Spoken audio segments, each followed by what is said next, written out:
Sa Navara 2019, nag-EGR cleaning tayo guys kasi nag-low power daw yung makina niya.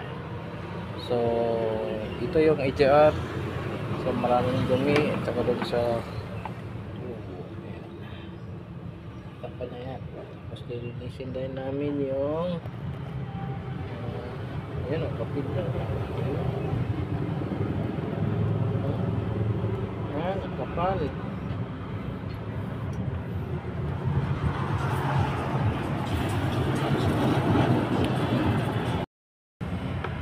Ayan guys, napakakapal ng dumi. Ayan o. Ayan guys,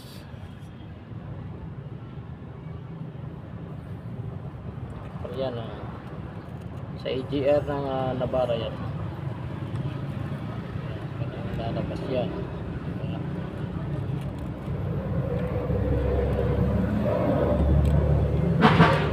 So maglo-low power talaga yung makina mo dyan dahil sa dumi, carbon deposit.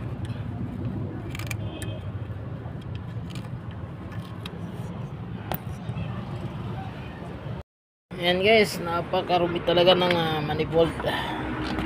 Yan, ang dumi at saka yung EGR nya, ang dumi-dumi, dami yan, galing yan dito.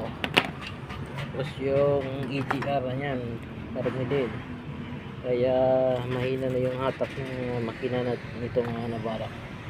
So kailangan talagang linisin yan para pumalik yung performance nya.